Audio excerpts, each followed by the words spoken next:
Welcome to the PhoneArena.com review of the LG Venus. The Venus takes the place of the Chocolate in Verizon's phone stable. It retains the same sliding form factor and is a very music-centric phone, just like the Chocolate. However, instead of the heat-sensitive controls on the Chocolate, the user now has a touch-sensitive LCD display.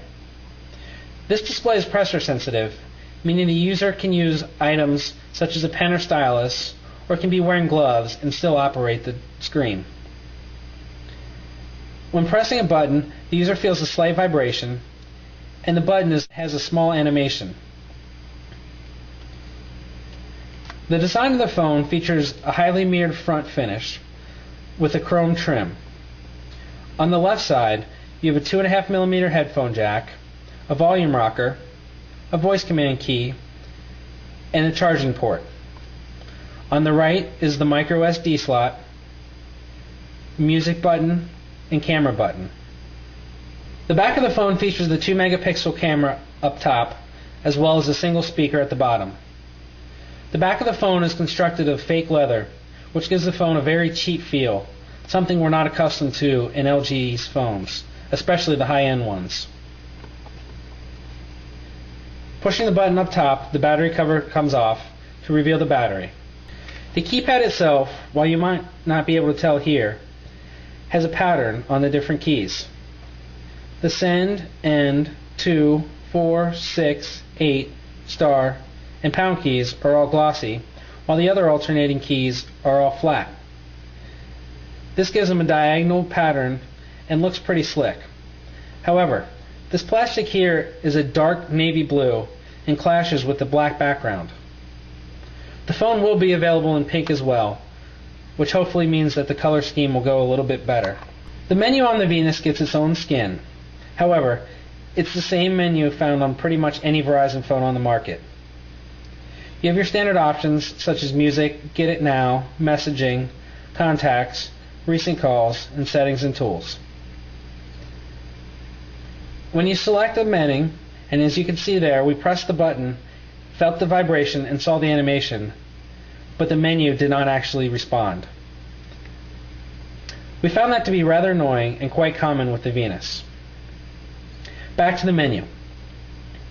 When you're in the main menu, you can scroll up and down, or use the keypad to select the menu options. There's nothing really new here to report, as it's the same menu that has been found on Verizon phones since the VX7000 a few years back. Some features have been added, such as the My Music, but overall, it's the same user experience. The music player gets a slight overhaul from previous Verizon phones. As we noted, the Venus is a heavily music-centric device. Users can sideload their own music or download tracks from the VCast Music Store.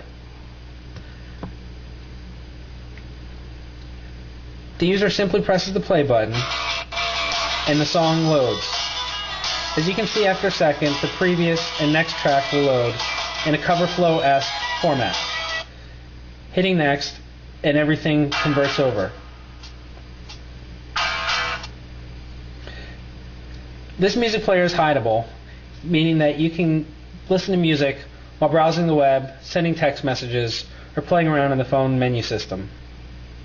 We like this music player overall, and it's one of the better ones we found on a phone. Since it runs the same UI as almost any Verizon phone on the market in the past few years, there's not much new here with the Venus. Contacts are the same as always.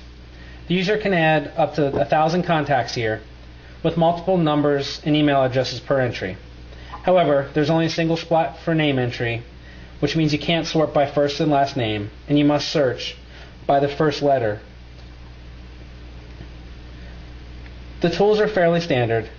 You'll find items like a calculator, a tip calculator, world clock, alarm clock, and the like. As you can see, there are some times where we have to press the button several times, and even though we feel the vibration, the menu does not respond.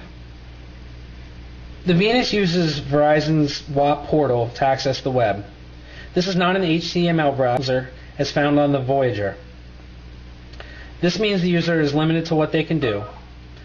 While it will access HTML pages, they do not render well and oftentimes will time out before they fully load. Overall web browsing experience was okay.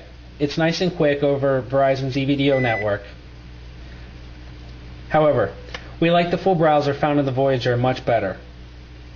Since it does not run Java, we cannot load third-party browsers such as Opera Mini. We really like the camera interface on the Venus. The touchscreen is on the right side when the phone's rotated, and it correctly changes its orientation. You have the option to review your pictures, switch to the camcorder mode, exit altogether, go to the options menu, or take your picture. There are a plethora of options available to make sure this shot turns out right. We found that overall the pictures taken with the Venus were very good, especially in good lighting conditions. Videos can be taken in 320 by 240 format, and there are still several options available, although not as many with the camera. Overall, the camera was a very strong point for the Venus. If the user is simply looking for an excellent phone, the Venus is a great choice. The signal quality and sound are top-notch, and the battery life is nothing short of astounding. However, this is a high-end phone, and the users are generally going to expect more. The overall user experience was pretty poor in our opinion. Starting with the poor build quality, things like the misalignment and cheap materials used on the phone. The slider feels great, which is indicative of some of the high-end potential of the Venus, but overall we feel it fell short of its target. The touchscreen is in no ways novel and only acts as frustration when it doesn't react properly. All in all, we don't feel that the Venus is a worthy successor to the Chocolate lineup. If the user has a Chocolate, there's no reason to upgrade, and if you're looking for a multimedia phone, something like the Voyager or the Gleam may be better for you.